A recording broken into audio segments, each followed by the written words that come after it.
പുകഴ്ചയുണ്ടായിരിക്കട്ടെ. പരിശുദ്ധ പരമദിവ്യകാരുണ്യത്തിന് ആരാധനയും സ്തുതിയും പുകഴ്ചയുണ്ടായിരിക്കട്ടെ. പരിശുദ്ധ പരമദിവ്യകാരുണ്യത്തിന് ആരാധനയും സ്തുതിയും പുകഴ്ചയുണ്ടായിരിക്കട്ടെ. പ്രിയപ്പെട്ടവരെ, നമ്മൾ ക്വീൻ മേരി മിഷണറിയുടെ പ്രത്യേക പരിശുദ്ധ പരിപാലന പ്രവർത്തനങ്ങളുടെ ഭാഗമായി നമ്മളിന്ന് ഈസ്റ്റ് അമേരിക്ക, അതുപോലെ തന്നെ കാനഡ തുടങ്ങിയ രാജ്യങ്ങളിലെ കർത്താവിൻ്റെ സുവിശേഷവിഹിതമായ സന്തതികൾക്ക് വേണ്ടി ആരാധനയും ദൈവവചന പരിചരണവും നടത്തി നമ്മളൊരുമിച്ച് കർത്താവിൻ്റെ തിരുസന്നിധിയിലെ ശക്തരാകുന്ന ഒരു വലിയ സമയത്തിലേക്കാണ് ദൈവം നമ്മളെ സന്തോഷത്തോടെ ക്ഷണിച്ചിരിക്കുന്നത്. വളരെ ബഹുമാനപ്പെട്ട ഡൊമിനിക് ബ്രദറിനും അദ്ദേഹത്തിൻ്റെ ക്വീൻ മേരി മിനിസ്ട്രിക്കും പ്രത്യേകം ഞങ്ങൾ ഈ ആരാധനയിൽ അവരെ അനുസ്മരിക്കുകയും കർത്താവിൻ്റെ സാന്നിധ്യത്തിൽ തന്നെ നമ്മൾ നിലനിൽക്കാൻ വേണ്ടി പ്രാർത്ഥിക്കുകയും ചെയ്യണം. നിങ്ങളെ സന്തോഷമായിരിക്കുക. എല്ലാവരെയും കർത്താവ് അനുഗ്രഹിക്കട്ടെ എന്ന് ഞാൻ ആത്മാർത്ഥമായിട്ട് പ്രാർത്ഥിക്കുന്നു. കൃപാസനത്താരയിൽ നിന്നുള്ള ശുശ്രൂഷയാണ്. എന്താ അങ്ങനെ പറയണമെന്ന് ചോദിച്ചാൽ, പരിശുദ്ധ കുർബാന ജീവനോടെ ആരാധന നടത്തുന്ന സമയത്താണ് ഇവിടെ 2004 പരിശുദ്ധ അമ്മ സിൽവർ ഗ്രേയിലെ ഇതേ കളറിലെ സമയഘടികാരമായി പ്രത്യക്ഷപ്പെട്ടത്. അതിനുശേഷം ഞങ്ങൾക്കെല്ലാം ആരാധന നടത്തുമ്പോൾ ഭയങ്കര സന്തോഷമാണ്. കാര്യം അമ്മ നമ്മുടെ കൂടെ ഉണ്ടല്ലോ എന്നുള്ള ഓർമ്മ. അതുകൊണ്ട് ആരും ഒരു സങ്കടവും വേണ്ട. നിങ്ങളുടെ ജീവിതാവസ്ഥകൾ എന്ത് തന്നെയായാലും ജസ്റ്റ് പ്ലീസ് ഇപ്പോഴൊന്ന് സമർപ്പിച്ചാൽ മതി. കർത്താവിൻ്റെ ഈ സംസാരത്തിൻ്റെ സമയം മുഴുവനും നിങ്ങൾ കർത്താവിൻ്റെ തിരുമുറിവാർന്ന വലതുകരത്തിൻ്റെ ആശീർവാദ തണലിലാണെന്നുള്ള വലിയ ബോധ്യത്തിൽ ഹൃദയം കൊണ്ട് സന്തോഷിച്ച് വേണം കർത്താവിൻ്റെ ശുശ്രൂഷയിലേക്ക് നിങ്ങളിരിക്കാൻ. നിങ്ങളായിരിക്കുന്ന ഇടവും എവിടെയാണ് ഇരിക്കുന്നത്, നിങ്ങൾ ഉപയോഗിക്കുന്ന ലാപ്ടോപ്പും എല്ലാം ഈ സമയത്ത് അനുഗ്രഹിക്കപ്പെടുകയാണ്. നിങ്ങളുടെ മുറി മുഴുവനും കർത്താവിൻ്റെ ചൈതന്യത്തിൽ നിറഞ്ഞുകൊണ്ടിരിക്കുകയാണ്. അതുപോലെ ഇന്ന് നാളെയും മറ്റന്നാളെയും ശുശ്രൂഷ തുടരുകയാണ്. ഓരോരോ ശുശ്രൂഷ സംഘത്തിനായിട്ട് ഞങ്ങൾക്ക് വേണ്ടി നിങ്ങൾ പ്രാർത്ഥിക്കണമെന്ന് വളരെ താഴ്മയോടെ അപേക്ഷിക്കുകയാണ്. ഈ ശുശ്രൂഷ വളരെ ഇടരയോടുകൂടിയാണ് ശുശ്രൂഷ പൂർണ്ണമായി പരിസമാപ്തമാകുന്നത്. ആരാധന സമയത്ത് ഞങ്ങളെല്ലാവരും നിങ്ങൾക്ക് വേണ്ടി പൂർണ്ണമായി പ്രാർത്ഥിക്കും. നമുക്ക് ഒരുമിച്ച് പ്രാർത്ഥിക്കാം. അമ്മേ, പരിശുദ്ധമ്മേ, അമ്മേ, പരിശുദ്ധമ്മേ, ദൈവമാതാവേ, അനേക രാജ്യങ്ങളിലെ ഇതുപോലെ ശുശ്രൂഷ ചെയ്യുവാൻ പരിശുദ്ധ ആത്മാവിൻ്റെ നിറവ് എല്ലാവരും അനുഭവിക്കുവാൻ ആന്തരികമായി ഒരു ദൈവ പൈതലായി മാറിയതിലെ അത്യാഹ്ലാദത്തോടെ സന്തോഷിക്കുവാൻ കർത്താവേ, ആനന്ദത്തിൻ്റെ തൈലം കൊണ്ട് ഈ സമയത്ത് ഞങ്ങളെ അഭിഷേകം ചെയ്യണമേ. അമ്മേ, പരിശുദ്ധ അമ്മേ, ദേവമാതാവേ, സകല വിശുദ്ധരെ, മാലാഖമാരെ, രക്തസാക്ഷികളെ ഞങ്ങൾക്ക് വേണ്ടി മാധ്യസ്ഥം വഹിക്കണമേ.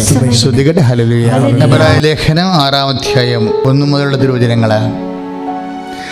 അതിന് ക്രിസ്തുവിൻ്റെ വചനത്തിൻ്റെ പ്രഥമ പാഠങ്ങൾ പിന്നിട്ട് നമുക്ക് പക്വതയിലേക്ക് വളരാം.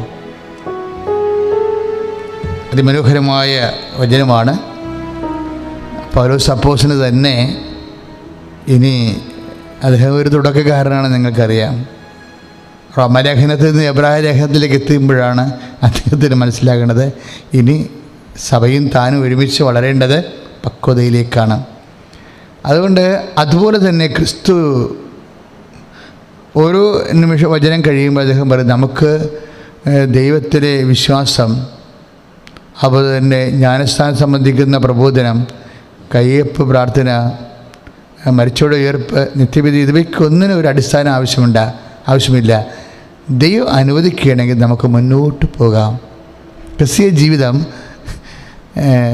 ദൈവത്തിൻ്റെ അനുഗ്രഹപ്രകാരം മുന്നോട്ടുള്ള പോക്കാണ്. ഞാൻ ചില സമയത്തൊക്കെ ഓർക്കുകയും, ഈ സിനിമയിലൊക്കെ നമ്മൾ ചില ആൾക്കാരെ കണ്ടിട്ടില്ലേ, ഉണ്ടപ്പക്കുറു എന്നവൻ അപ്പോൾ അവർക്കുള്ള പ്രശ്നം വെച്ചാൽ അവർക്ക് പണ്ട് 8 വയസ്സായിരുന്ന കാലത്തുണ്ടായിരുന്ന ആ ഒരു ഉയരവും ഒക്കെ തന്നെയാണ് അവർക്ക് 45 വയസ്സാകുമ്പോഴും ഉണ്ടാകുന്നത്. കാര്യം എന്താണ്? ഉയരത്തിൻ്റെ കാര്യത്തിൽ അവർ മുന്നോട്ട് പോയിട്ടില്ല. പൗരസപ്പോസം പറയുന്നത് നമുക്ക് മുന്നോട്ട് പോകാവുന്നതാണ്. എന്ത് ഭയങ്കര സുന്ദരമായ വചനം. അതായത് ദൈവം അനുവദിക്കുകയാണെങ്കിൽ നമുക്ക് മുന്നോട്ട് പോകാം. അതാണ് നമ്മുടെ വചനം. ഹെബ്രായ ലേഖനം 6:2 ജസ്റ്റ് നോട്ട് ചെയ്തേരെ. ദൈവം അനുവദിക്കുകയാണെങ്കിൽ നമുക്ക് മുന്നോട്ട് പോകാം. അപ്പോൾ ക്രിസ്തീയ ജീവിതത്തിൻ്റെ ഏറ്റവും വലിയ ഒരു വിളിയും വെല്ലുവിളിയും എന്ന് പറയുന്നത് മുന്നോട്ടുള്ള പോക്കാണ്. ഇതെന്തുമാത്രം പോകാമെന്ന് വെച്ച് കഴിഞ്ഞാൽ പൗലോസ് പറയും ദൈവം അനുവദിക്കുന്ന അത്രയും പോകാം. അവിടെയാണ് പ്രശ്നം. ദൈവം അനുവദിക്കുന്ന അത്രയും പോകാം. അപ്പോൾ നമ്മുടെ മുന്നോട്ടുള്ള പോക്ക് നമ്മളെ അടിസ്ഥാനപ്പെടുത്തിയല്ല ഇരിക്കണത്. പിന്നെ ആരെ അടിസ്ഥാനപ്പെടുത്തിയാണ്? ദൈവത്തെ അടിസ്ഥാനപ്പെടുത്തിയാണ്. It's A wonderful thought. അതായത് നമ്മൾക്ക് മുന്നോട്ട് പോകേണ്ടി വരും. പക്ഷേ അത് ആരെ അടിസ്ഥാനപ്പെടുത്തിയായിരിക്കണത്? ദൈവത്തെ അടിസ്ഥാനപ്പെടുത്തിയാണ്. അപ്പോൾ അതാത് കാലങ്ങളിൽ ദൈവം തരുന്ന അസൈൻമെൻറ്റുകളുണ്ട്. ഈ അസൈൻമെൻറ്റുകളോട് നമ്മൾ എങ്ങനെയാണ് പ്രതികരിക്കണത്?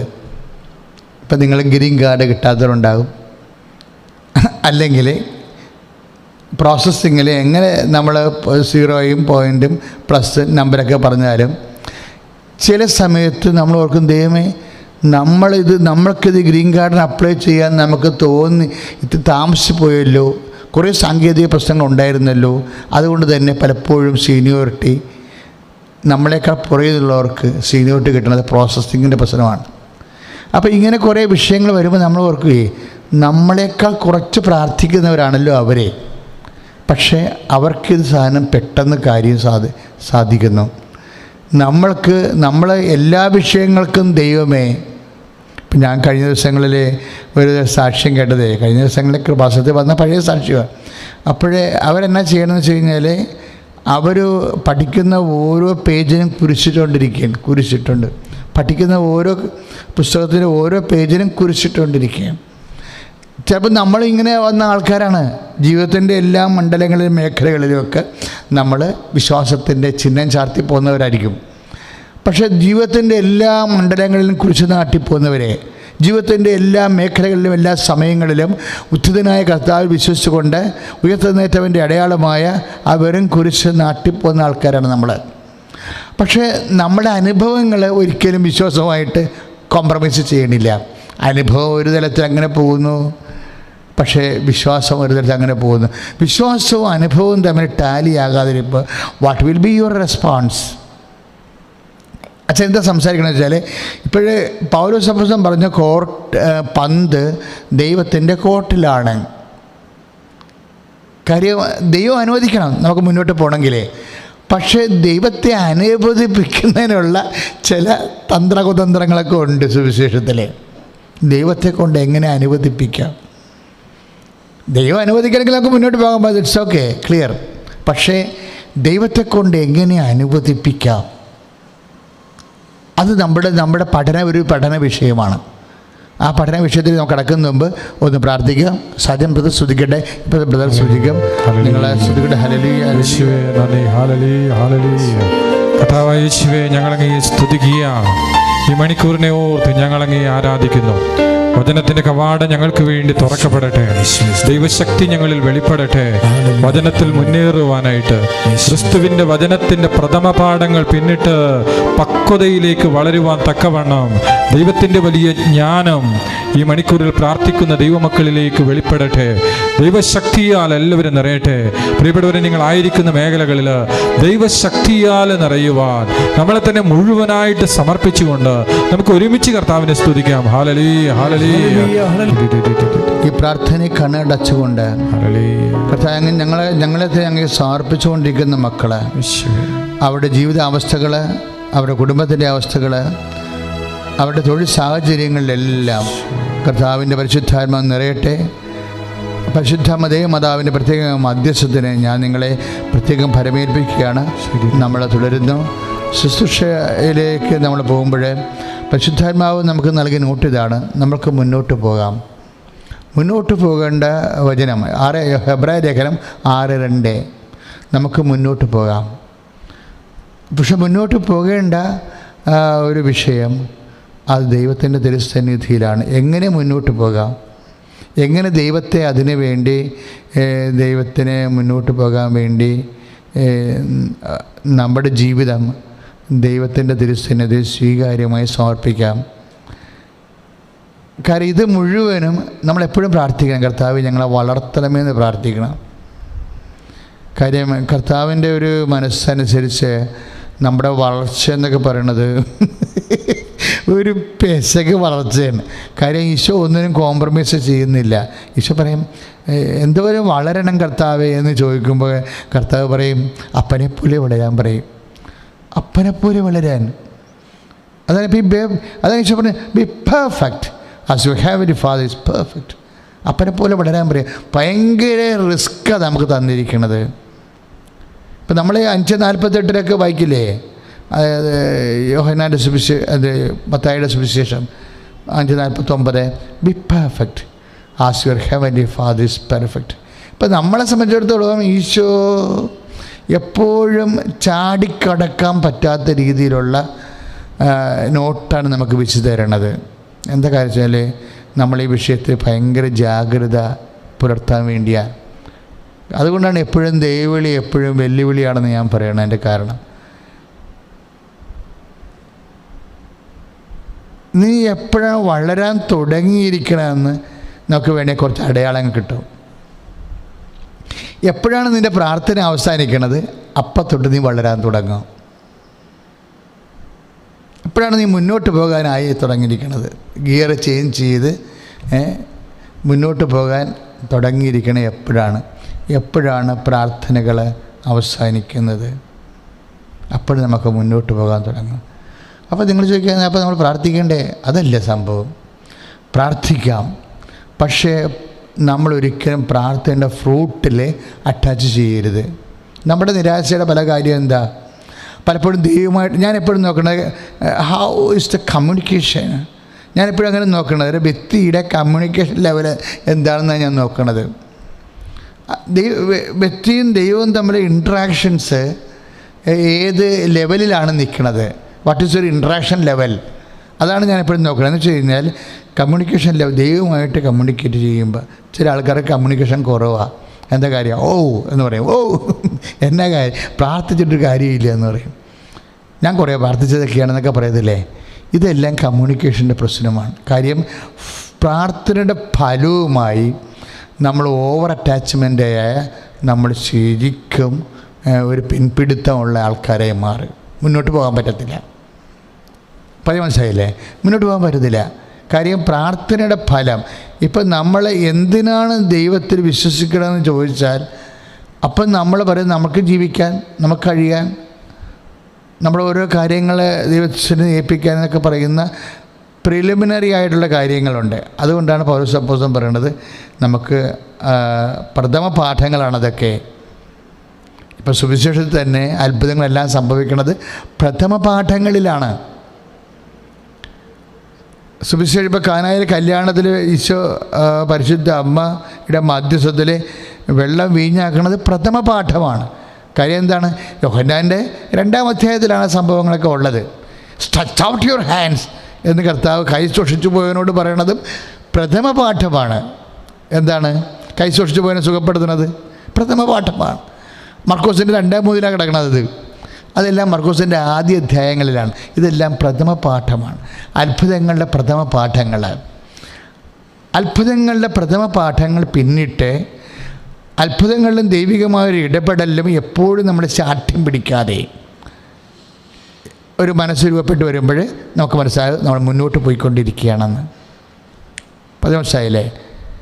അതായത് മുന്നോട്ട് പോയിക്കൊണ്ടിരിക്കുകയാണ് നമ്മൾ.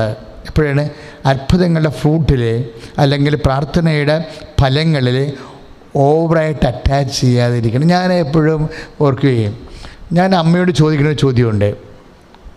പരിശുദ്ധ അമ്മയോട്, അമ്മേ, സത്യം പറഞ്ഞ അമ്മ അമലോത്ഭവയാണ്. ഇല്ലേ? അമ്മ അമലോത്ഭവയാണ്. അമ്മയുടെ കൂടെ നിൽക്കുന്ന കക്ഷിയാണെങ്കിൽ ഔസേപ്പിതാവ് നീതിമാനാണ്. അപ്പോൾ ഇവർക്ക് ആധ്യാത്മികമായിട്ട് യാതൊരുവിധ ഇമ്പിഡിമെൻസും ഇല്ല. ഞങ്ങൾ കാനലോയിലെ ഒരു വാക്കാണത്, തടസ്സങ്ങളില്ല അവർക്കത് കിട്ടുന്നതിന്, അനുഗ്രഹം കിട്ടുന്നതിന് ആത്മീയ തടസ്സം അവർക്കില്ല. അതാവശ്യമില്ല. കാര്യം ഒരാൾ നീതിമാനും ഒരാൾ അമലോത്ഭവമാണ്. അപ്പോൾ ഞാൻ ചോദിക്കുകയെ, നിങ്ങൾ രണ്ടും കൂടിയല്ലേ സത്രത്തിലേക്ക് ഒരു മുറി ചോദിച്ചത്? അത് നിങ്ങൾക്ക് റെസ്റ്റ് എടുക്കാനല്ലല്ലോ. സത്രത്തിൽ ഒരു മുറി ചോദിക്കണേ എന്തിനാണ്? ഒരു ഇറയെങ്കിലും ചോദിക്കണേ എന്തിനാണ്? ഔസേപ്പിതാവും മാതാവും വലിയ യാത്ര ചെയ്ത് വന്ന ആൾക്കാരാണ് ബെത്ലഹേമിലെ. പക്ഷെ അവർക്ക് റെസ്റ്റ് വേണം. പക്ഷെ അവിടെ റെസ്റ്റിന് വേണ്ടിയല്ല അവർ മുറി ചോദിക്കണത്. റെസ്റ്റില്ലാത്ത രാത്രിയാണ് അവർക്കുള്ളത്. റെസ്റ്റിന് വേണ്ടിയല്ല അവർ ഒരു റെസ്റ്റ് റൂം അല്ല അവർ ചോദിക്കണത്. റെസ്റ്റില്ലാത്ത രാത്രിക്ക് വേണ്ടി ദൈവത്തിന് ജന്മം നൽകാനാണ് ഒരു മുറി ചോദിക്കുന്നത്. അപ്പം പക്ക പെർഫെക്റ്റാണ് അവരുടെ ചോദ്യങ്ങളും പ്രാർത്ഥനയുടെ ആവശ്യങ്ങളെല്ലാം പക്ക പെർഫെക്റ്റാണ്. കാര്യം ദൈവത്തിന് പ്രയോജനമുള്ള കാര്യങ്ങളാണ്. അവർക്ക് മാത്രമല്ല അതുകൊണ്ട് പ്രയോജനം, ദൈവത്തിനും പ്രയോജനമുള്ള കാര്യമാണ്. ദൈവവേദലെ നീ ഇപ്പം ശ്രദ്ധിക്കണം. കാര്യം നമ്മളുടെ പ്രാർത്ഥന ഒരു സമയത്ത് നമ്മൾക്കും പ്രയോജനമാവുണ്ട്, ദൈവത്തിനും പ്രയോജനമുള്ള കാര്യമാണ് ഈ അമലോത്ഭവയായിട്ടുള്ള പരിശുദ്ധ അമ്മയും നീതിമാനുടെ ഔസേപ്പിതാവും ചോദിക്കുന്നത്. ഇനി ഞാൻ എപ്പോഴും ചോദിക്കും പരിശുദ്ധാത്മാനോട്, സത്യം പറഞ്ഞ അവർ ചോദിച്ചായിരുന്നു എന്ന്. അതാണ് പ്രശ്നം. ഇത്രയും വലിയ ഒരു ആവശ്യം അവർ ചോദിച്ചായിരുന്നോ? അവർ പ്രാർത്ഥനയുടെ വിഷയമാക്കി മാറ്റിയോ? ഇപ്പം ഞാൻ നിങ്ങളോട് ആദ്യം പറഞ്ഞില്ലേ, എപ്പോഴാണ് പക്വതയ്ക്ക് വളരണത്? പ്രാർത്ഥന എന്ന് അവസാനിപ്പിക്കുന്ന നമ്മൾ പക്വതയിലേക്ക് വളരുമെന്ന് പറഞ്ഞപ്പോൾ നിങ്ങൾ പ്രാർത്ഥിക്കണ്ടായിരിക്കുമോ? അങ്ങനെയല്ല സംഭവം. ഇവർ രണ്ടുപേരും പ്രാർത്ഥിക്കണില്ല. ഔസേപ്പിതാവും മാതാവും അവർ പ്രാർത്ഥിച്ചിട്ടില്ല. അവർക്കൊരു മുറി കിട്ടാൻ വേണ്ടി അവർ പ്രാർത്ഥിച്ചിട്ടില്ല. അത് ബൈബിളെ ഇല്ലാത്തത് കൊണ്ട് അച്ഛൻ അങ്ങനെ പറയുന്നു, അവർ പ്രാർത്ഥിച്ചതായിട്ട് ബൈബിളെ കാണാത്തത് കൊണ്ട് അച്ഛൻ അങ്ങനെ പറയുന്നു എന്ന് നിങ്ങൾ ധരിക്കരുത്. മറിച്ച് അവർ പ്രാർത്ഥിച്ചിരുന്നെങ്കിൽ അത് കിട്ടിയിരുന്നേനെന്ന് നമുക്കറിയാം. ഉറപ്പല്ലേ? ഇപ്പോഴേ അമ്മ തന്നെ എൻ്റെ സമയം ഇനി സമാഗതമായിട്ടില്ലല്ലോ എന്ന് ഈശോ പറയുമ്പോഴേ അമ്മയുടെ പ്രാർത്ഥനയ്ക്ക് ദൈവതിരുസന്നിധിയിൽ ഉത്തരം കിട്ടുന്നതിന് സാങ്കേതികമായ ചില തടസ്സങ്ങളുണ്ട് എന്നല്ല എൻ്റെ അർത്ഥം. അപ്പോൾ സാങ്കേതികമായ സമയത്തിൻ്റെ തടസ്സങ്ങൾ ഉണ്ടെങ്കിലും അമ്മ ചോദിച്ചാൽ ദൈവം സമയക്രമീകരണം വരുത്തുമെന്ന് മനസ്സിലായില്ലേ? സമയക്രമീകരണം എന്ന് പറയുന്നത് നിസ്സാര കാര്യമല്ലേ? സമയം എന്ന് പറയുന്നത് എന്താണ്? നമ്മൾ പറയുക ആകാശവും ഈ ഭൂതലവും താവകമല്ലോ കർത്താവേ. ഇപ്പം സമയം എന്തിൻ്റെയാണ്? കർത്താവിൻ്റെ അല്ലേ? ഇപ്പം 84 സങ്കീർത്തനം നമ്മൾ വായിക്കുമ്പോൾ സമയം കർത്താവിൻ്റെതാണ്. അപ്പോൾ മനുഷ്യനും ഒന്നും ചെയ്യാനില്ല. ആകാശം എന്ന് പറഞ്ഞാൽ എന്താണ്? സമയത്തിൻ്റെ സൂചകമാണ്, പ്രതീകമാണ്. അത് കർത്താവിൻ്റെതാണ്. ഞങ്ങൾ സമയം പഠിക്കുമ്പോൾ ഓർക്കുകയെ ഫിലോസഫി പഠിച്ചിട്ടുണ്ടേ, time is a measurement of movements. എന്താണ് സമയം എന്ന് പറയുന്നത്? അത് മെഷർമെൻറ്റ് മൂവ്മെൻറ്റ്സാണ്. ഈ പ്രപഞ്ചത്തിലുണ്ടാകുന്ന ചലനങ്ങളുടെ ഒരു ഏകകമാണത്. അതാണ് ഹൃദയമിടിപ്പിൻ്റെ ഒരു സെക്കൻഡ് സമയമില്ലേ, അത് ഏറ്റവും മൈന്യൂട്ടായിട്ടുള്ള സമയഘടകമാണ്. അപ്പോൾ ഇതെല്ലാം ആരുടേതാണ്? ആകാശവും ഭൂമിയും ആരുടേതാണ്? ദൈവത്തിൻ്റെതാണ്. സ്ഥലത്തിൻ്റെ മേലും ദൈവത്തിനാണ് അധികാരം, സമയത്തിന് മേലുമാണ് ദൈവത്തിന് അധികാരം. എന്ന് പറഞ്ഞാൽ എൻ്റെ സഹോദരങ്ങളെ, ഒരു സംഭവം ഇൻസിഡൻറ്റ് ഹാപ്പൻ ചെയ്യണമെങ്കിൽ there must be A place and there must be A time, അല്ലേ? ഒരു സംഭവം നടക്കണമെങ്കിൽ നമ്മുടെ ജീവിതത്തിൽ എവിടെ നടന്നു, എപ്പോൾ നടന്നു? അപ്പോൾ എന്ത് വേണം? അതിന് സമയവും വേണം, അതുപോലെ തന്നെ സ്ഥലവും വേണം, ആകാശവും വേണം, ഭൂമിയും വേണം. എല്ലാ സംഭവങ്ങൾക്കും എല്ലാ ദൈവിക ഇടപെടലിനും ഒരു ആകാശമുണ്ട്, ഒരു ഭൂമിയുണ്ട്. പക്ഷെ ഇത് ആരുടേതാണ്? ദൈവത്തിൻ്റെതാണ്. അത് ദൈവത്തിൻ്റെതാണ്. അവിടെ നമുക്കൊന്നും ചെയ്യാനില്ല. അപ്പോൾ എപ്പോഴും നമ്മൾ മനസ്സിലാക്കുമ്പോൾ ഒരു വിഷയത്തിൻ്റെ വെയർ അബൌട്ട്സും അതിൻ്റെ നിലനിൽപ്പും എക്സിസ്റ്റൻഷ്യൽ പ്ലേറ്റും എല്ലാം എന്തിൻ്റെതാണ്? സമ്പൂർണ്ണമായ ദൈവത്തിൻ്റെതാണ്. അപ്പോൾ സ്വാഭാവികമായിട്ടും അതിനെ ചേഞ്ച് ചെയ്യാനാണ് അമ്മ പറയണത്. ദാറ്റ് മീൻസ് ആകാശത്തെ വേണമെങ്കിൽ ചേഞ്ച് ചെയ്യാൻ പറ്റും അമ്മ വിചാരിച്ചാൽ. പറഞ്ഞ് മനസ്സിലാകുന്നുണ്ട് മക്കളെ? അതായത് അമ്മ വിചാരിച്ചാൽ നിൻ്റെ ഭൂമിയെ ചേഞ്ച് ചെയ്യാൻ പറ്റും. അമ്മ വിചാരിച്ചാൽ നിൻ്റെ ആകാശത്തെ ചേഞ്ച് ചെയ്യാൻ പറ്റും. നിൻ്റെ സാഹചര്യം മൊത്തം ചേഞ്ച് ചെയ്യാൻ പറ്റും. ശ്രദ്ധിക്കട്ടെ. ഹല്ലേലൂയ. യേശു സ്വസ്ഥം. Hallelujah. Hallelujah hallelujah hallelujah hallelujah hallelujah യേശുവേ സ്തുതി. ഹല്ലേലൂയ ഹല്ലേലൂയ പരിശുദ്ധാത്മാവേ ഹല്ലേലൂയ ഹല്ലേലൂയ കർത്താവേ, ഹല്ലേലൂയ ഹല്ലേലൂയ ഹല്ലേലൂയ. സമയത്തിൻ്റെ മേൽ അധികാരമുള്ള ദൈവമേ, പരിശുദ്ധ അമ്മയുടെ മധ്യസ്ഥതയിൽ ഞങ്ങൾ അവിടുത്തെ ആരാധിക്കുമ്പോൾ ഞങ്ങളുടെ സമയങ്ങൾ ക്രമീകരിക്കപ്പെടുവാൻ,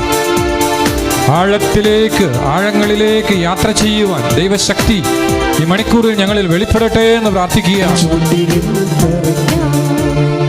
പരിശുദ്ധ പരമദിവ്യകാരുണ്യത്തിന് ആരാധനയും സ്തുതിയും പുകഴ്ചയും ഉണ്ടാകട്ടെ. പ്രിയപ്പെട്ടവരെ, അപ്പോൾ നമ്മൾ കാണുകയായിരുന്നു നമ്മുടെ ആകാശവും നമ്മുടെ ഭൂമിയും നമ്മുടെ ജീവിത സാഹചര്യങ്ങൾ അമ്മ വിചാരിച്ചാൽ, ചുമ്മാ വിചാരിച്ചാൽ ചേഞ്ച് ചെയ്യാൻ പറ്റും. അങ്ങനെ എല്ലാം ചേഞ്ച് ചെയ്യാൻ പറ്റുന്ന ഒരാളാണ്, അത്രയും മാധ്യസ്ഥ ശക്തിയാണ്. അമ്മ വിചാരിച്ചാൽ തീർച്ചയായിട്ടും, ചോദിച്ചിരുന്നെങ്കിൽ തീർച്ചയായിട്ടും ഒരു സത്തത്തിൻ്റെ ഇടം കിട്ടിയേനെ. That's my point.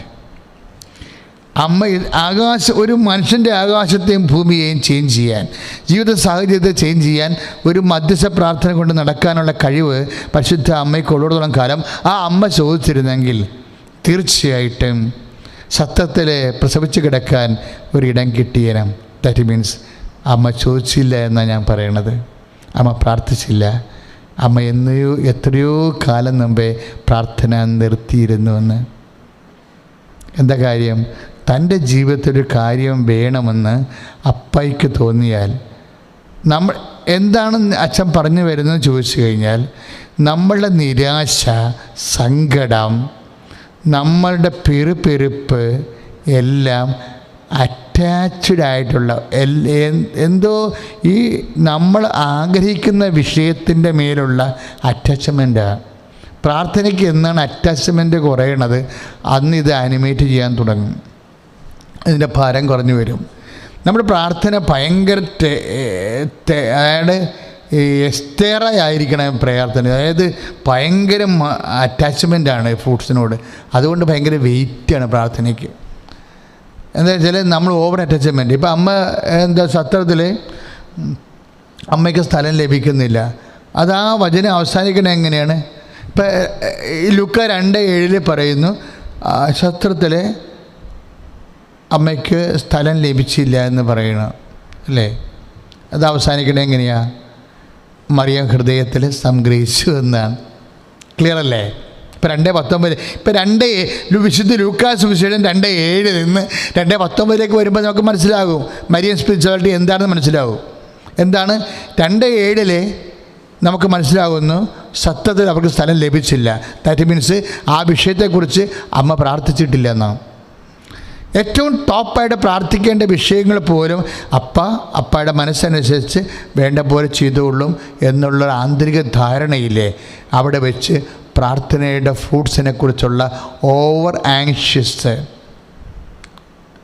അതായത് നമ്മളൊരു സ്പിരിച്വാലിറ്റി ഇപ്പം പ്രഥമ പാഠങ്ങൾ പിന്നിട്ട് പക്വതയിലേക്ക് വളരാവുന്നില്ല. പൗലോസ് അപ്പോസ്തലൻ പറഞ്ഞത് നമുക്ക് ദൈവം അനുഗ്രഹിക്കാൻ മുന്നോട്ട് പോകാം എന്നല്ല തുടങ്ങിയത്. പക്ഷേ അത് അവസാനിപ്പിക്കുമ്പോൾ തിരിച്ചു വരണേ എങ്ങനെ വെച്ച് കഴിഞ്ഞാൽ, നമ്മുടെ പക്വത എന്ന് പറയണത് പലപ്പോഴും എന്നാണ് നമുക്ക് ഓവർ ആങ്ഷ്യസ് വരുന്നത്. ഇപ്പം ഞാൻ തന്നെയാണെങ്കിലും ഇപ്പം നിങ്ങളുടെ മുമ്പിൽ നിന്നുകൊണ്ട് കാനഡയിലേക്കും അതുപോലെ തന്നെ കാനഡയിലുള്ള നിങ്ങളോടും ഈസ്റ്റ് അമേരിക്ക നിങ്ങളോട് ഞാൻ സംസാരിക്കുകയാണ്. ഞാൻ 1972 കൂടിയൊരു ക്ലാസ്സാണിത്. ഇപ്പം 48 കൊല്ലം കഴിഞ്ഞപ്പോഴാണ് ഇത് ഫ്രൂട്ട്സ് ആകണത്.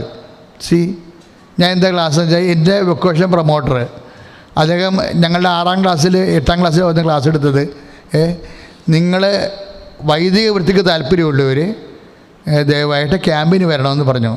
എന്തിനാണ് വൈദിക വൃത്തി എന്ന് ചോദിച്ചത്? അദ്ദേഹം ബോർഡർ എഴുതിയിട്ട് ലോകം മുഴുവനും പോയി എല്ലാ സൃഷ്ടികളോടും സുവിശേഷം പ്രസംഗിക്കാൻ. അതെനിക്കൊന്നും മനസ്സിലായിട്ടില്ല. പക്ഷേ എന്നാൽ പുറത്തു പോയി കർത്താവിനെ ശുശ്രൂഷിക്കുന്നതാണ് വൈദിക വൃത്തിയെന്ന് അറിയാമായിരുന്നു. ഞാൻ സെമിനാരിൽ ചേർന്നപ്പോഴും ഡയസോഷൻ സെമിനാരിച്ചാണ് ചേരാനിടയായത്. അപ്പോഴും ഞാൻ എഴുതിയ ആദ്യ ലേഖനം ഞാൻ ഇപ്പോൾ ഓർക്കുന്നുണ്ട്. എന്താണ്? നിങ്ങൾ ലോകം മുഴുവനും പോയി എല്ലാ സ്ത്രീകളോടും സുവിശേഷം പ്രസംഗിക്കും. മിഷൻ സൺഡേയോട് ബന്ധപ്പെട്ട് ഒരു ലേഖന ഉപന്യാസ മത്സരം ഉണ്ടായപ്പോൾ ഞാൻ എഴുതിയ ലേഖനമാണിത്. നിങ്ങൾ ലോകം മുഴുവനും പോയി സകല സ്ത്രീകളോടും സുവിശേഷം പ്രസംഗിക്കാൻ. നമ്മുടെ മത്തായി ശ്രീഹായുടെ സുവിശേഷമില്ലേ 28:20. അപ്പോഴേ അന്ന് ലോകം മുഴുവനും പോകാൻ വേണ്ടി അപ്പോൾ എത്ര കൊല്ലമായി? അത് 76 ലേഖനമാണ്. ഇപ്പം 44 കൊല്ലമായി. ഈ 44ാമത്തെ കൊല്ലമാണ്, ഈ വർഷമാണ് ഞങ്ങൾ ഇൻ്റർനാഷണൽ കൺവെൻഷൻസ് എടുക്കുന്നത്. അത് ഒരിടത്തും പോകാതെ കർത്താവ് വചനം തന്നെ നിങ്ങളിലേക്ക് അയക്കുകയാണ്. അതിൻ്റെ അർത്ഥം എന്താണ്? ദൈവം എന്നായാലും വചനത്തിൻ്റെ വിത്തിനെ, പ്രാർത്ഥനയുടെ വിത്തിനെ മുളപ്പിച്ചിരിക്കും. ഓടുന്ന വണ്ടിയുടെ അകത്ത് മുമ്പ് കയറി ഓടിയിട്ട് വണ്ടിക്ക് മുമ്പ് എത്താൻ നമ്മൾ വ്യഗ്രത കാണിക്കാതിരുന്നാൽ മതി. ഓടുന്ന വണ്ടിയുടെ അകത്ത് കയറിയിട്ടേ അതിൻ്റെ അകത്ത് കിടന്ന് ഓടി വണ്ടിക്ക് മുമ്പേ എത്താൻ വേണ്ടിയുള്ള വ്യഗ്രത ഇല്ല മനുഷ്യന്. ചില ആൾക്കാരുടെ വെബ്രാളവും ആങ്ക്വിഷ്. എപ്പോഴാണ് നമ്മൾ പക്വതയ്ക്ക് വളരണത്? എപ്പോഴാണ് പ്രാർത്ഥനയുടെ ഫ്രൂട്ട്സിനെ കുറിച്ചുള്ള ഓവർ ആൻഷ്യസ് കുറയണത്? ശരിയാകുമോ ഒത്തിരി എന്ത് ചെയ്യും? ദൈവമേ നല്ലോട്ട് പോകേണ്ടി വരുക. ഇങ്ങനെ പെട്ടക്കണ ഒരു പ്രാർത്ഥനക്കാരിയുണ്ട് ആണ് നീയെങ്കിൽ നീ ഓവർ ആൻഷ്യസിലാണ് ശരിക്കും. അമ്മയെപ്പോലെ കൂൾ ഡൗൺ ആവുക, കാം ഡൗൺ ആവുക, ശാന്തമാവുക. ഞാൻ ദൈവമാണെന്നറിയുക. ശ്രുതികട്ടെ ഹല്ലേലൂയ. യേശുവേ സ്തോത്രം. ഹല്ലേലൂയ ഹല്ലേലൂയ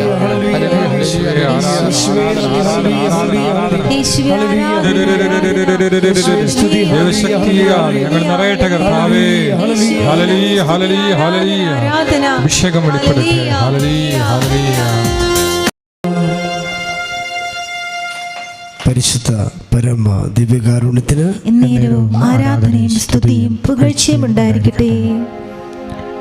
യേശുവില് ഏറ്റവും സ്നേഹം നിറഞ്ഞവരെ, പരിശുദ്ധ മാതാവിൻ്റെ പ്രത്യേക പ്രത്യക്ഷപ്പെടൽ ലഭിച്ചിട്ടുള്ള കൃപാസനം ധ്യാനകേന്ദ്രത്തിൻ്റെ ഈ അൾത്താരയിൽ ആയിരുന്നു കൊണ്ട് ദൈവത്തിൻ്റെ തേനിനേക്കാൾ മാധുര്യമുള്ള വചനം പങ്കുവെക്കുവാനായിട്ട് ഒരുങ്ങുമ്പോൾ ഇന്ന് ഈ കൺവെൻഷന് സംഘടിപ്പിക്കുവാനായിട്ട് നേതൃത്വം കൊടുത്ത ക്വീൻ മേരി മിനിസ്ട്രിയുടെ ഡയറക്ടർ ഡൊമിനിക് ബ്രദർ, പ്രത്യേകിച്ച് മരിയൻ TV-യുടെ ചെയർമാൻ, അതോടൊപ്പം തന്നെ ദൈവത്തിൻ്റെ വചനം കേൾക്കുവാനായിട്ട് ലോകത്തിൻ്റെ വിവിധ ഭാഗങ്ങളിലായിരിക്കുന്ന ഏറ്റവും പ്രിയപ്പെട്ടവരെ, ബഹുമാനപ്പെട്ട കൃപാസനം ഡയറക്ടർ ജോസഫ് അച്ഛനോട് ചേർന്ന്, ജോബിനച്ഛനോട് ചേർന്ന് ഇന്ന് ദൈവത്തിൻ്റെ ഈ വചനം പങ്കുവെക്കുമ്പോൾ സത്യത്തിൽ നമ്മൾ ഈ അല്പനേരം മുമ്പ് വലിയൊരു റവലേഷൻ, വലിയൊരു വെളിപ്പാട് സ്വന്തമാക്കുകയായിരുന്നു. പ്രിയപ്പെട്ടവരെ, ഈ വെളിപാട് എത്ര ആഴമുള്ളതാണ്! ക്രിസ്തുവിൻ്റെ വചനത്തിൻ്റെ പ്രഥമ പാഠങ്ങൾ പിന്നിട്ട് നമുക്ക് പക്വതയിലേക്ക് വളരാം. എൻ്റെ പ്രിയപ്പെട്ടവരെ, നമ്മളൊക്കെ ഏറ്റവും കൂടുതൽ ഉത്കണ്ഠപ്പെടുന്ന ഒരു വിഷയം ഏതാണ്?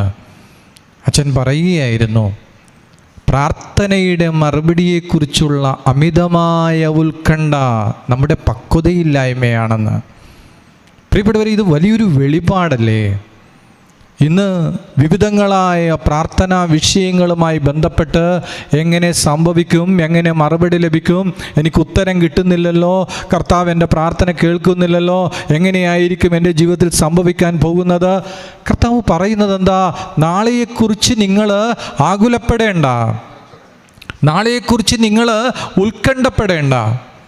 പരിശുദ്ധ അമ്മയുടെ ആ വലിയൊരു ദൈവത്തിൻ്റെ ആ ഒരു കൃപ നിറഞ്ഞ പരിശുദ്ധ അമ്മയുടെ ഒരു അവസ്ഥ അച്ഛൻ പ്രത്യേകം വ്യാഖ്യാനിക്കുകയായിരുന്നില്ലേ? യഥാർത്ഥത്തിൽ സമയത്തിൻ്റെ മേൽ പൂർണ്ണമായ അധികാരമുള്ള ഒരുവള്, സമയമാകാഞ്ഞിട്ട് പോലും അത്ഭുതം ദൈവത്തിൽ നിന്ന് പിടിച്ചു വാങ്ങുവാൻ തക്കവണ്ണം സമയത്തിൻ്റെ മേൽ അധികാരം സ്വന്തമാക്കിയവള് സത്രത്തിൻ്റെ മുമ്പിൽ പ്രാർത്ഥിച്ചില്ല, അല്ലെങ്കിൽ സത്രത്തിൻ്റെ മുമ്പിൽ ദൈവഹിതത്തിന് തന്നെ വിട്ടുകൊടുത്തു എന്ന് പറയുന്ന ആ ഒരു ആത്മീയ പക്വതയിലേക്ക് ദൈവത്തിൻ്റെ പരിശുദ്ധാത്മാവ് നമ്മെ വളർത്തുന്ന ഒരു മണിക്കൂറിലേക്ക് നമ്മൾ പ്രവേശിക്കുകയാണ്. എൻ്റെ പ്രിയപ്പെട്ടവരെ, ഇന്ന് കർത്താവിൻ്റെ വചനം ബഹുമാനപ്പെട്ട അച്ഛനിലൂടെ ദൈവം പറഞ്ഞു, നിങ്ങൾ ലോകമെങ്ങും പോയി സകല സൃഷ്ടികളോടും സുവിശേഷം പ്രസംഗിക്കുവിൻ. ലോകമെങ്ങും പോയി സകല സൃഷ്ടികളോടും സുവിശേഷം പ്രസംഗിക്കുവിൻ. ലോകത്തിൻ്റെ അതിർത്തികളിലേക്ക് ജീവിതത്തിൻ്റെ സാഹചര്യം മൂലം വിവിധങ്ങളായ സ്ഥലങ്ങളിൽ എത്തപ്പെട്ടവരെക്കുറിച്ച് ദൈവത്തിനൊരു ഹിതമുണ്ട്. എന്തിനാ കർത്താവ് നിന്നെ ലോകത്തിൻ്റെ അതിർത്തികളിലേക്ക് അയച്ചത്? എന്തിനാ ദൈവം നിന്നെ പ്രത്യേകം തെരഞ്ഞെടുത്ത് ചില സ്ഥലങ്ങളിലേക്ക് ദൈവം നിന്നെ പറഞ്ഞയച്ചത്? പ്രിയപ്പെട്ടവരെ, നമ്മൾ സ്വന്തമാക്കിയിട്ടുള്ള വിശ്വാസമുണ്ടല്ലോ, നമ്മൾ സ്വന്തമാക്കിയിട്ടുള്ള യേശുക്രിസ്തുവിനെ മറ്റുള്ളവർക്ക് പങ്കുവെക്കുവാൻ വേണ്ടിയാണ് ദൈവം നമ്മളെ പ്രത്യേകം തെരഞ്ഞെടുത്തിരിക്കുന്നത്. യോഹന്നാൻ എഴുതിയ സുവിശേഷം 4-ാം അധ്യായത്തിൽ 35-ാമത്തെ വാക്യത്തിൽ പറയുന്നു, യേശുവും ശിഷ്യന്മാരും കൂടി നടന്നു പോകുമ്പോൾ ഒരു വയലിൻ്റെ തീരത്ത് നിന്നുകൊണ്ട് ഈശോ തൻ്റെ പ്രിയപ്പെട്ട ശിഷ്യന്മാരോട് പറയുന്നുണ്ട്, 4 മാസം കൂടി കഴിഞ്ഞാൽ വിളവെടുപ്പായി എന്ന് നിങ്ങൾ പറയുന്നില്ലേ? എന്നാൽ നിങ്ങൾ കണ്ണുകൾ ഉയർത്തി വയലുകളിലേക്ക് നോക്കുവിൻ, അവ ഇപ്പോൾ തന്നെ വിളഞ്ഞ് കൊയ്ത്തിന് പാകമായിരിക്കുന്നു. എൻ്റെ പ്രിയപ്പെട്ടവരെ, ഈ വചനത്തിലൂടെ ദൈവം നമ്മോട് ആവശ്യപ്പെടുന്നത്, നിങ്ങൾ കണ്ണുകൾ ഉയർത്തി വയലുകളിലേക്ക് നോക്കുവിൻ. നമ്മൾ എപ്പോഴും കണ്ണുകൾ ഉയർത്തുന്നത് എങ്ങോട്ടാ? നമ്മുടെ അമിതമായ ഉത്കണ്ഠകളിലേക്കാണ് നമ്മൾ നോക്കുന്നത്. ദൈവവചനത്തിന്, ദൈവഹിതത്തിന് നിരക്കാത്ത കാര്യങ്ങളിലേക്കാണ് നമ്മുടെ കണ്ണുകൾ, നമ്മുടെ ശ്രദ്ധ നമ്മൾ ഉയർത്തുന്നത്. എന്നാൽ ഇന്ന് ഈ മണിക്കൂറിൽ ദൈവത്തിൻ്റെ പരിശുദ്ധാത്മാവ് നമ്മോട് ആവശ്യപ്പെടുന്നത്, നിങ്ങൾ കണ്ണുകൾ ഉയർത്തി വയലുകളിലേക്ക് നോക്കുവിൻ. ഏത് വയലിനെ കുറിച്ചാണ് പറയുന്നത്? അത് സുവിശേഷ വയലിനെ കുറിച്ചാണ് പറയുന്നത്. പ്രിയപ്പെട്ടവരെ, സുവിശേഷ വയൽ, ആ വയലുകളിലേക്ക് നോക്കുന്നവരായി മാറുവാനായിട്ട് ദൈവത്തിൻ്റെ വചനം നമ്മോട് ആഹ്വാനം ചെയ്യുകയാണ്. പലപ്പോഴും നമ്മൾ നാളുകളിലേക്ക് കണ്ണുകൾ ഉയർത്തി നോക്കുന്നു, നമ്മുടെ പ്രശ്നങ്ങളിലേക്ക് നമ്മൾ കണ്ണുകൾ ഉയർത്തി നോക്കുന്നു, നമ്മുടെ പ്രതികൂലങ്ങളിലേക്ക് നമ്മൾ കണ്ണുകൾ ഉയർത്തി നോക്കുന്നു. എന്നിട്ട് നമ്മൾ അസ്വസ്ഥരാകുന്നു, നമ്മുടെ മനസ്സ് തളർന്നു പോകുന്നു. എന്നാൽ കർത്താവിൻ്റെ വചനം പറയുന്നത്, നീ നോക്കേണ്ടത് സുവിശേഷ വയലിലേക്കാണ്. സുവിശേഷ വയലിലേക്ക് നോക്കുമ്പോഴാണ് ലോകത്തിൻ്റെ അതിർത്തികളിലേക്ക്, ലോകമെങ്ങും പോയി സുവിശേഷം പ്രസംഗിക്കുവാനായിട്ട് നമുക്ക് സാധിക്കുന്നത്. അത് പ്രിയപ്പെട്ടവരെ, നിങ്ങൾ കണ്ണുകൾ ഉയർത്തി വയലുകളിലേക്ക് നോക്കുവിൻ. ഇന്ന് ദൈവത്തിൻ്റെ വചനം കേട്ടുകൊണ്ടിരിക്കുന്ന ദൈവമക്കളെ, നിങ്ങളുടെ കണ്ണുകൾ പലപ്പോഴും നമ്മുടെ ജീവിത വിഷയങ്ങളിൽ കുരുങ്ങിക്കിടക്കുകയാണ്. നമ്മുടെ കണ്ണുകൾ നമ്മുടെ ജോലിയിൽ കുരുങ്ങിക്കിടക്കുകയാണ്. നമ്മുടെ കണ്ണുകൾ നമ്മുടെ സ്വന്തം കുടുംബത്തിൽ മാത്രം കുരുങ്ങിക്കിടക്കുകയാണ്. കർത്താവ് പറയുകയാണ്, നീ കണ്ണുകൾ ഉയർത്തി വയലുകളിലേക്ക് നോക്കുവിൻ. അതേ സുവിശേഷ വയലിലേക്ക് നോക്കുവാൻ ദൈവത്തിൻ്റെ പരിശുദ്ധാത്മാവ് ഈ മണിക്കൂറിൽ നമ്മളോട് ആവശ്യപ്പെടുകയാണ്. ഇന്ന് പലപ്പോഴും നമുക്ക് വയലുകളിലേക്ക് നോക്കുവാൻ സാധിക്കുന്നില്ല. കർത്താവിൻ്റെ സുവിശേഷത്തിന് വേണ്ടി ലോകമെങ്ങും പോയി സുവിശേഷം പ്രസംഗിക്കുവാൻ. പ്രിയപ്പെട്ടവരെ, എന്താണ് സുവിശേഷം? അത് സദ്വാർത്തയാണ്, അത് രക്ഷയുടെ വാർത്തയാണ്, അത് ജീവൻ നൽകുന്ന വാർത്തയാണ്, അത് വിടുതലിൻ്റെ വാർത്തയാണ്, അത് സമാധാനം നൽകുന്ന വാർത്തയാണ്. അതെ, ഈ സദ്വാർത്ത ലോകം മുഴുവൻ പങ്കുവെക്കുവാനായിട്ടാണ് ദൈവം നമ്മളെ തിരഞ്ഞെടുത്തത്. അതെ, യേശു നമ്മളെ തിരഞ്ഞെടുത്തിട്ട് എത്ര നാളുകളായി. നമ്മളിപ്പോഴും നമ്മളുടെ വിശ്വാസം കുരുങ്ങിക്കിടക്കുന്നത് കൊച്ചു കൊച്ചു വിഷയങ്ങളിൽ മാത്രമാണ്. അതുകൊണ്ട് എന്ത് സംഭവിക്കുന്നു പ്രിയപ്പെട്ടവരെ? നമുക്ക് പക്വതയിലേക്ക് വളരുവാനായിട്ട് സാധിക്കുന്നില്ല. ഇന്ന് ദൈവത്തിൻ്റെ പരിശുദ്ധാത്മാവ് ബഹുമാനപ്പെട്ട അച്ഛനിലൂടെ നമുക്ക് നൽകിയത് എത്ര വലിയ റെവലേഷനാണ്. അത് പ്രിയപ്പെട്ടവരെ, ദൈവത്തിൻ്റെ പരിശുദ്ധാത്മാവ് നമ്മോട് ആവശ്യപ്പെടുന്നത് നിങ്ങൾ ലോകമെങ്ങും പോയി സകല സൃഷ്ടികളോടും സുവിശേഷം പ്രസംഗിക്കുവിൻ. സുവിശേഷം, സദ്വാർത്ത പ്രഘോഷിക്കുക. കാരണം ലോകത്തിനൊരു വിശപ്പുണ്ട്. ലോകം വിശക്കുന്നുണ്ട്. ലോകത്തിനൊരു ദാഹമുണ്ട്. ലോകം മുഴുവൻ സുവിശേഷത്തിന് വേണ്ടി ദാഹിക്കുകയാണ്, രക്ഷയ്ക്ക് വേണ്ടി ദാഹിക്കുകയാണ്. എന്നെ കേട്ടുകൊണ്ടിരിക്കുന്ന പ്രിയപ്പെട്ട ദൈവ പൈതലേ, നിന്റെ കയ്യിൽ ലോകത്തിൻ്റെ പ്രശ്നങ്ങൾക്കുള്ള മെഡിസിനുണ്ട്. ലോകം നേരിടുന്ന എല്ലാ പ്രതിസന്ധിക്കുമുള്ള മെഡിസിൻ എന്ന് പറയുന്നത് അത് സുവിശേഷമാണ്, സദ്വാർത്തയാണ്. അത് രക്ഷയുടെ വാർത്തയാണെങ്കിൽ പ്രിയപ്പെട്ടവരെ, അത് ലോകം മുഴുവനിലും വിളിച്ചു പറയണമെങ്കിൽ നമ്മൾ കണ്ണുകൾ ഉയർത്തി വയലുകളിലേക്ക് നോക്കണം. നമ്മൾ കണ്ണുകൾ ഉയർത്തി വയലുകളിലേക്ക് നോക്കണം. നിങ്ങൾ പറയുന്നത് എന്താ? 4 മാസം കൂടി കഴിഞ്ഞാൽ വിളവെടുപ്പായി. എന്നാൽ ഞാൻ പറയുന്നു, അവ ഇപ്പോൾ തന്നെ വിളഞ്ഞ് കൊയ്ത്തിന് പാകമായിരിക്കുന്നു. നിങ്ങൾ പറയുന്നത് എന്താ? കുറേ നാൾ കഴിയുമ്പോൾ ഞാൻ യേശുക്രിസ്തുവിനെ കുറിച്ച് പറയും. എൻ്റെ റിട്ടയർമെൻറ്റ് കഴിയുമ്പോൾ ഞാൻ യേശുവിൻ്റെ സാക്ഷിയായി മാറും. എൻ്റെ മകളുടെ കല്യാണം ഒന്ന് കഴിഞ്ഞോട്ടെ, ഈ മരിച്ചടക്ക് ഒന്ന് കഴിഞ്ഞോട്ടെ, ഈ ജ്ഞാനസ്നാനം ഒന്ന് കഴിഞ്ഞോട്ടെ, എന്നിട്ട് വേണം കർത്താവിന് സാക്ഷിയാകാൻ. എന്നാൽ കർത്താവ് പറയുകയാണ്, അവ ഇപ്പോൾ തന്നെ വിളഞ്ഞ് കൊയ്ത്തിന് പാകമായിരിക്കുന്നു. എൻ്റെ പ്രിയപ്പെട്ടവരെ, കർത്താവിൻ്റെ സുവിശേഷം ഏറ്റവും കൂടുതൽ പ്രസംഗിക്കുവാൻ ദൈവം തിരഞ്ഞെടുത്ത ഏറ്റവും സുന്ദരമായ കാലഘട്ടമാണ് ഈ കാലഘട്ടം. നിങ്ങൾക്കറിയാവോ, ഈ ഒരു ഭാഗ്യം പൗലോസിന് ലഭിച്ചില്ല, പത്രോസിന് ലഭിച്ചില്ല. ഇന്ന് കർത്താവിൻ്റെ തിരഞ്ഞെടുത്ത ദാസന്മാർ ഇന്ത്യയിൽ നിന്ന് പ്രസംഗിക്കുമ്പോൾ ലോകത്തിൻ്റെ നാനാ ഭൂഖണ്ഡങ്ങളിൽ നിന്ന്, ആയിരിക്കുന്ന സ്ഥലത്ത് നിന്ന് അത് പ്രസംഗിക്കുന്ന സമയത്ത് തന്നെ കേൾക്കാൻ തക്കവണ്ണം ദൈവം ഈ കാലഘട്ടത്തെ പ്രത്യേകം അഭിഷേകം ചെയ്തിട്ടുണ്ടെങ്കിൽ പ്രിയപ്പെട്ടവരെ, ഈ സദ്വാർത്ത, അത് രക്ഷയുടെ വാർത്ത, അത് ലോകത്തോട് വിളിച്ചു പറയുവാനായിട്ട് ദൈവം നമ്മളെ പ്രത്യേകം തിരഞ്ഞെടുത്തിരിക്കുകയാണ്. നിങ്ങൾ കണ്ണുകൾ ഉയർത്തി വയലുകളിലേക്ക് നോക്കുവിൻ. നമുക്കെല്ലാവർക്കും നമ്മുടെ സ്വന്തം കുടുംബത്തിൻ്റെ ആവശ്യങ്ങൾ, നമ്മുടെ വ്യക്തിപരമായ വിഷയങ്ങൾ ഒക്കെ മാറ്റിവെച്ചിട്ട് കർത്താവിൻ്റെ സുവിശേഷത്തിലേക്ക്, ദൈവം തെരഞ്ഞെടുത്ത വയലുകളിലേക്ക് നോക്കുവിൻ. കർത്താവ് നമുക്ക് വേണ്ടി പ്രത്യേകം തെരഞ്ഞെടുത്ത മണിക്കൂർ. ജോയൽ പ്രവാചകൻ്റെ പുസ്തകത്തിൽ 3-ാം അധ്യായം 13-ാമത്തെ വാക്യത്തിൽ പറയുന്നു, അരിവാളെടുക്കുവിൻ, വിളവ് പാകമായിരിക്കുന്നു. ഇറങ്ങിച്ചവിട്ടുവിൻ, മുന്തിരിച്ചക്ക് നിറഞ്ഞ് കവിയുന്നു, നിറഞ്ഞൊഴുകുന്നു. അതേ പ്രിയപ്പെട്ടവരെ, ദൈവവചനമെന്ന വാള് നമുക്കെടുക്കാം. നമ്മുടെ കണ്ണുകൾ വയലുകളിലേക്ക് ഉയർത്താം. ലോകം മുഴുവൻ രക്ഷയ്ക്ക് വേണ്ടി കേഴുമ്പോൾ നമ്മൾ സ്വന്തം കുടുംബത്തെക്കുറിച്ചാണ് ചിന്തിച്ചു കൊണ്ടിരിക്കുന്നത്. ഇപ്പോഴും ലോകം മുഴുവൻ വലിയ വിശപ്പ് അനുഭവിക്കുമ്പോൾ നമ്മൾ നമ്മുടെ കുടുംബത്തിൻ്റെ കാര്യം മാത്രമാണ് ചിന്തിച്ചു കൊണ്ടിരിക്കുന്നത്. ചിലർ വയലുകളിലേക്ക് നോക്കിയത് കൊണ്ടാണ് ഇന്ന് ഈ അത്ഭുതങ്ങൾ കാണുവാൻ സാധിക്കുന്നത്. പ്രിയപ്പെട്ടവരെ, നമുക്കറിയാം, സുവിശേഷ വയലിലേക്ക് ദൈവം തിരഞ്ഞെടുത്ത ഡൊമിനിക് ബ്രദർ, അദ്ദേഹം സുവിശേഷത്തെക്കുറിച്ചുള്ള വലിയ ദർശനം വയലിലേക്ക് നന്നായിട്ട് നോക്കിയത് കൊണ്ട് മരിയൻ ടെലിവിഷൻ ആ ഒരു ദൗത്യത്തിന് വേണ്ടി ദൈവം അദ്ദേഹത്തെ പ്രത്യേകം തിരഞ്ഞെടുത്തു.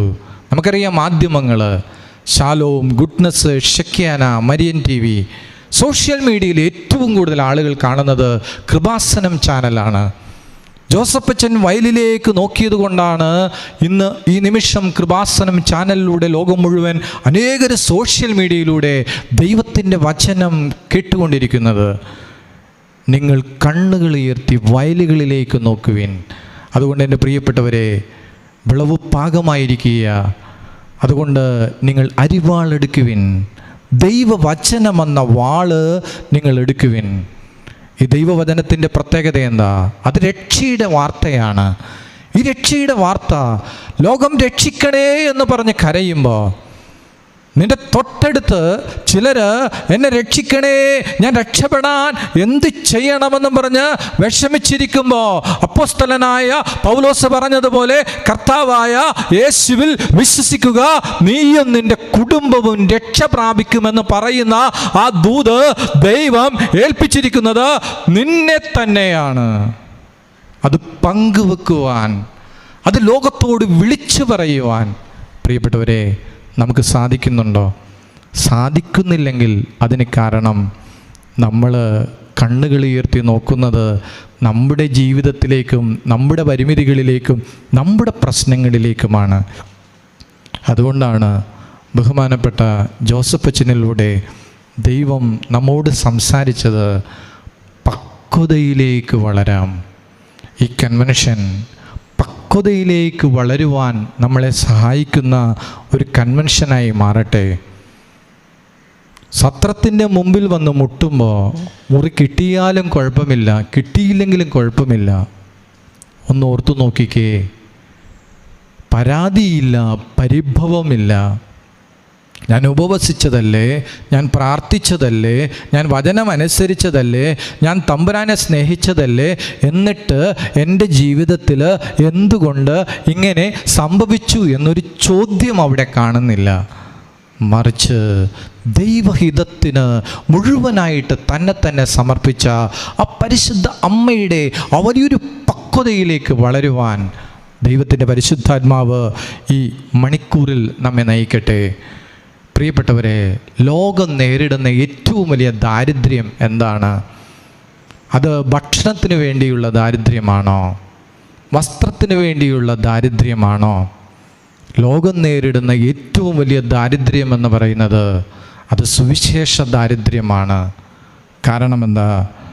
മത്തായി എഴുതിയ സുവിശേഷം 9-ാം അധ്യായത്തിൽ 37-38 വാക്യങ്ങളിൽ പറയുന്നുണ്ട്, അവൻ ശിഷ്യന്മാരോട് പറഞ്ഞു, വിളവ് അധികം, വേലക്കാര് ചുരുക്കം. അതിനാൽ തൻ്റെ വിളഭൂമിയിലേക്ക് വേലക്കാരെ അയക്കാൻ വിളവിൻ്റെ നാഥനോട് പ്രാർത്ഥിക്കുവിൻ. അനേകരുടെ പ്രാർത്ഥനയാണ് ഒരു സുവിശേഷകൻ്റെ രൂപാന്തരീകരണം, അല്ലെങ്കിൽ ഒരു സുവിശേഷകൻ്റെ രൂപീകരണം. പ്രിയപ്പെട്ടവരെ, ഇന്ന് വയലിലേക്ക് അനേകരെ അയക്കാനായിട്ട് നമുക്ക് പ്രാർത്ഥിക്കാം. പ്രാർത്ഥിക്കുന്നതോടൊപ്പം കർത്താവെ, എന്നെയും ഒരു പ്രേക്ഷിതനാക്കി മാറ്റണമേ, എന്നെയും ഒരു സുവിശേഷകനാക്കി മാറ്റണമേ. പ്രിയപ്പെട്ടവരെ, സുവിശേഷം അത് ലോകത്തോട് വിളിച്ചു പറയുവാനായിട്ട് ജീവിതം തന്നെ മാറ്റിവെച്ച ലക്ഷക്കണക്കിന് മിഷണറിമാർ ലോകത്ത് ഉണ്ട്. ഒന്നോർത്തു നോക്കിക്കേ, അവരുടെ ജീവിതം സുവിശേഷത്തിന് വേണ്ടി മാറ്റിവെച്ചു. അവരുടെ ആരോഗ്യം സുവിശേഷത്തിന് വേണ്ടി മാറ്റിവെച്ചു. അവരുടെ സമയം സുവിശേഷത്തിന് വേണ്ടി മാറ്റിവെച്ചു. അവരുടെ സമ്പത്ത് സുവിശേഷത്തിന് വേണ്ടി മാറ്റിവെച്ചു. എൻ്റെ പ്രിയപ്പെട്ടവരെ, നിങ്ങളുടെ സമ്പത്ത് സുവിശേഷത്തിന് വേണ്ടി മാറ്റിവെക്കാറുണ്ടോ? നിങ്ങളുടെ ആരോഗ്യവും സമയവും കഴിവും നിങ്ങൾക്ക് ദൈവം തന്ന നിൻ്റെ കുടുംബത്തെ മുഴുവൻ സുവിശേഷ വയലിലേക്ക് വലിച്ചെറിയുവാൻ നിനക്ക് സാധിക്കുന്നുണ്ടോ? ജോഷുവ പ്രവാചകൻ പറഞ്ഞത് ഓർക്കുകയാണ്, ഞാനും എൻ്റെ കുടുംബവും ഞങ്ങൾ ഒരുമിച്ച് കർത്താവിനെ സേവിക്കും. ഇന്ന് ദൈവത്തിൻ്റെ വചനം കേട്ടുകൊണ്ടിരിക്കുന്ന പ്രിയപ്പെട്ട പൈതലേ, നീ കണ്ണുകളുയർത്തി വയലുകളിലേക്ക് നോക്കുക. കർത്താവ് നിന്നെ തെരഞ്ഞെടുത്തിരിക്കുകയാണ് ലോകത്തിൻ്റെ അതിർത്തികളോളം സുവിശേഷവുമായിട്ട് പോകുവാൻ. കാരണം ലോകം നേരിടുന്ന എല്ലാ പ്രശ്നങ്ങൾക്കുമുള്ള ഏക ഉത്തരമെന്ന് പറയുന്നത് അത് ദൈവത്തിൻ്റെ വചനമാണ്, അത് സുവിശേഷമാണ്. അത് ദൈവം ഭരമേൽപ്പിച്ചിരിക്കുന്നത് പ്രിയപ്പെട്ട കുഞ്ഞെ നിന്നെയാണ്. നീ ഇനിയും വൈകിയാൽ, നീ ഇനിയും മറുപടി പറയാൻ വൈകിയാൽ, ഇതാ രക്ഷയ്ക്ക് വേണ്ടിയുള്ള മെഡിസിൻ നിൻ്റെ കയ്യിലിരിക്കുമ്പോൾ, അതിനു വേണ്ടി ലോകം കരയുമ്പോൾ, ആ മെഡിസിൻ നിൻ്റെ കയ്യിൽ നീ സൂക്ഷിച്ചു വെച്ച് അത് പങ്കുവെക്കാതിരുന്നാൽ എൻ്റെ പ്രിയപ്പെട്ടവരെ, അവൻ രക്ഷപ്പെടാതെ നാശത്തിലേക്ക് പോകും. അതുകൊണ്ട് നമുക്ക് കുറച്ചുകൂടി പക്വതയിലേക്ക് വളരാം. എൻ്റെ കുടുംബം, എൻ്റെ മക്കൾ, എൻ്റെ ജീവിത പങ്കാളി, എൻ്റെ വീട്, അതിനും അപ്പുറം പ്രിയപ്പെട്ടവരെ, ദൈവം നമുക്ക് വേണ്ടി ഒരുക്കിയ ഈ ലോകം, ഈ സുന്ദരമായ ലോകത്തിൽ ഒരുവൻ പോലും നഷ്ടപ്പെടുവാനായിട്ട് ദൈവം ആഗ്രഹിക്കുന്നില്ല. അതുകൊണ്ടല്ലേ ഈശോ പറഞ്ഞത്, ലോകം മുഴുവൻ നേടിയാലും നിൻ്റെ ആത്മാവ് നഷ്ടപ്പെട്ടാൽ അതുകൊണ്ട് എന്ത് പ്രയോജനം? നമ്മളൊക്കെ ഏറ്റവും കൂടുതൽ അധ്വാനിക്കുന്നത് ശരീരത്തിന് വേണ്ടിയല്ലേ? ആത്മാവിന് വേണ്ടി അധ്വാനിക്കുന്ന എത്ര പേരുണ്ട്? അതുകൊണ്ട് എന്നെ കേട്ടുകൊണ്ടിരിക്കുന്ന പ്രിയപ്പെട്ട ദൈവ പൈതലേ, നമ്മുടെ ആത്മാവിന് വേണ്ടി അധ്വാനിക്കുവാൻ ഇന്ന് ഈ കൃപാസനം ധ്യാനകേന്ദ്രത്തോട് ചേർന്ന് യേശുവിനെ ആരാധിക്കുന്ന നമുക്ക് 2020 അവസാന മണിക്കൂറുകളിലേക്ക് നീണ്ടുകൊണ്ടിരിക്കുന്ന നമ്മൾ, പുതിയ വർഷത്തിന് വേണ്ടി ഒരുങ്ങുന്ന നമ്മൾ, പ്രിയപ്പെട്ടവരെ, സാഹചര്യം അനുകൂലമാണെങ്കിലും അല്ലെങ്കിലും ആയിരിക്കുന്ന സ്ഥലത്ത് നിന്ന് സുവിശേഷത്തിന് സാക്ഷിയായി മാറുവാനായിട്ട് ദൈവത്തിൻ്റെ പരിശുദ്ധാത്മാവ് നമ്മെ പ്രത്യേകം ഏറ്റെടുക്കുവാനായിട്ട് നമുക്ക് ആഗ്രഹിക്കാം. അങ്ങനെ ഒരു ഹാർവസ്റ്റ്, അങ്ങനെ ഒരു കൊയ്ത്ത് സ്വന്തമാക്കാൻ ആഗ്രഹിക്കുന്ന ആരെങ്കിലും ഇന്ന് ദൈവത്തിൻ്റെ വചനം കേൾക്കുന്നുണ്ടെങ്കിൽ, കർത്താവിൻ്റെ വചനം പറയുന്നത് സങ്കീർത്തനം 126 സങ്കീർത്തനം 5-6 വാക്യങ്ങളിൽ പറയുന്നു, കണ്ണീരോടെ വിതയ്ക്കുന്നവൻ ആനന്ദഘോഷത്തോടെ കൊയ്യട്ടെ. കണ്ണീരോടെ വിതയ്ക്കുന്നവൻ. പ്രിയപ്പെട്ടവരെ, നിങ്ങൾ വയലിലേക്ക് ഇറങ്ങേണ്ടത് നിലവിളിക്കുന്ന ഹൃദയത്തോടെയാണ്. നിലവിളിക്കുന്ന ഹൃദയത്തോടെയാണ്. പരിശുദ്ധ മറിയം കരഞ്ഞു, പൗലോസ് അപ്പോസ്തലൻ കരഞ്ഞു, പത്രോസ് കരഞ്ഞു, ഫാദർ ഡാമിയൻ കരഞ്ഞു, ആർസിലെ വികാരിയായ ജോൺ മരിയ വിയാനി കരഞ്ഞു. ലോകത്തിന് വേണ്ടി അനേക സുവിശേഷകർ കണ്ണുനീരോടെ വയലിലേക്ക് ഇറങ്ങി. അവർക്കൊക്കെ വലിയ ഹാർവസ്റ്റ് സ്വന്തമാക്കുവാനായിട്ട് സാധിച്ചു. എന്തുകൊണ്ടായിരിക്കാം ആ കർഷകൻ നിലവിളിക്കുന്ന ഹൃദയത്തോടെ വയലിലേക്ക് ഇറങ്ങിയത്? ഒരൊറ്റ കാരണം മാത്രമേ ഉള്ളൂ. കാരണം ഇത് അവസാനത്തെ ആഹാരമാണ്. ഇത് ഭക്ഷിക്കാനുള്ളതാ, പക്ഷേ ഇതും ഭക്ഷിച്ചാൽ നാളേക്കുള്ള ഭക്ഷണമില്ല. അതുകൊണ്ട് അവനത് വയലിലേക്ക് വലിച്ചെറിയുമ്പോൾ നിലവിളിക്കുന്ന ഹൃദയത്തോടെയാണ് അവൻ ഇറങ്ങുന്നത്. എന്നാൽ എൻ്റെ പ്രിയപ്പെട്ടവരെ, കൊയ്ത്തുണ്ടല്ലോ, അത് ആഹ്ലാദത്തിൻ്റെതാണ്, അത് സന്തോഷത്തിൻ്റെതാണ്. ഇന്ന് ദൈവത്തിൻ്റെ വചനം കേട്ടുകൊണ്ടിരിക്കുന്ന നമുക്ക് പക്വതയിലേക്ക് വളരാനും നമ്മുടെ കുടുംബത്തിലേക്ക് കണ്ണ് ചുരുങ്ങിപ്പോകാതെ സുവിശേഷ വയലിലേക്ക് നമ്മുടെ കണ്ണ് ഉയരുവാനും, പ്രിയപ്പെട്ടവരെ, മാനവരാശിയുടെ വീണ്ടെടുപ്പിന് വേണ്ടി കർത്താവ് നൽകിയ ആ രക്ഷയുടെ സദ്വാർത്ത ലോകത്തോട് വിളിച്ചു പറയുവാൻ തക്കവണ്ണം ഒരു വലിയ കൊയ്ത്ത് സ്വന്തമാക്കുവാൻ ഇന്ന് തന്നെ നമുക്ക് കണ്ണുനീരൊഴുക്കുവാനായിട്ട് ഒരുങ്ങാം. പ്രിയപ്പെട്ടവരെ, നാം കരയാൻ തയ്യാറാണെങ്കിൽ വലിയൊരു ഹാർവസ്റ്റ് നമുക്ക് സ്വന്തമാക്കുവാനായിട്ട് സാധിക്കും. വർഷങ്ങൾക്ക് മുമ്പ് ബഹുമാനപ്പെട്ട ജോസഫ് അച്ഛൻ ഒഴുക്കിയ കണ്ണുനീരിൻ്റെ ആ മറുപടിയാണ് ഇന്ന് വലിയൊരു ഹാർവസ്റ്റ് സ്വന്തമാക്കുവാനായിട്ട് ബഹുമാനപ്പെട്ട അച്ഛനെ ദൈവം നിയോഗിച്ചത്. എത്രയോ സുവിശേഷകരാണ് വയലിൽ കണ്ണുനീരൊഴുക്കിയിട്ടുള്ളത്. നമ്മൾ ആരും അവരുടെ കണ്ണുനീര് കാണുന്നില്ല, പക്ഷേ ഒഴുക്കിയ കണ്ണുനീരിന് റിസൾട്ടുണ്ട്, ഒഴുക്കിയ കണ്ണുനീരിന് മറുപടിയുണ്ട്. കാരണം കണ്ണുനീരൊഴുക്കിയത് തമ്പുരാൻ്റെ മുമ്പിലാണ്. അതുകൊണ്ട് ലോകത്തിൻ്റെ അതിർത്തികളിലേക്ക് ദൈവത്തിൻ്റെ ഈ വചനം, സുവിശേഷം ലോകത്തിൻ്റെ അതിർത്തികളിലേക്ക് കടന്നു ചെല്ലുവാൻ തക്കവണ്ണം ദൈവത്തിൻ്റെ പരിശുദ്ധാത്മാവ് നമ്മുടെ ഹൃദയത്തെ രൂപാന്തരപ്പെടുത്തുവാനായിട്ട് ഈ മണിക്കൂറിൽ നമുക്ക് ആഗ്രഹിക്കാം. പ്രിയപ്പെട്ടവരെ, നിങ്ങളായിരിക്കുന്ന സാഹചര്യത്തിലായിരുന്നു കൊണ്ട് തന്നെ ഒരിക്കൽ കൂടി നിങ്ങൾ കേട്ട വചനത്തെ ഓർക്കുക. കുറച്ച് മുമ്പ് നിങ്ങൾ കേട്ടു, നിങ്ങൾ പക്വതയിലേക്ക് വളരുവിൻ. നിങ്ങളുടെ പ്രാർത്ഥനാവശ്യങ്ങൾ, അതിൻ്റെ മറുപടിയിലേക്ക് നിങ്ങൾ ഫോക്കസ് ചെയ്യാതെ നിങ്ങൾ ഫോക്കസ് ചെയ്യേണ്ടത് നിങ്ങളുടെ കണ്ണുകൾ വയലിലേക്കാണ്. കാരണം ലോകം മുഴുവനിലേക്കും സുവിശേഷവുമായിട്ട് പോകുവാൻ ഈ സദ്വാർത്ത ദൈവം പരമേൽപ്പിച്ചിരിക്കുന്നത് നമ്മെ തന്നെയാണ്. അതുകൊണ്ട് കർത്താവേ, കണ്ണുകൾ ഉയർത്തി വയലിലേക്ക് നോക്കുവാൻ, നിലവിളിക്കുന്ന ഹൃദയത്തോടെ വയലിലേക്ക് ഇറങ്ങുവാൻ, കർത്താവേ, വിളവധികം വേലക്കാര് ചുരുക്കം ഈ വചനത്തിന് എൻ്റെ ജീവിതം കൊണ്ട് മറുപടി നൽകുവാൻ എന്നെ സഹായിക്കണമേ. നമുക്ക് ഒരുമിച്ച് കരങ്ങൾ ഉയർത്തി സ്തുതിക്കാം. Hallelujah, hallelujah. യേശുവേ നന്ദി, നന്ദി, നന്ദി, നന്ദി. കർത്താവേ, കണ്ണുകൾ ഉയർത്തി വയലുകളിലേക്ക് നോക്കുക.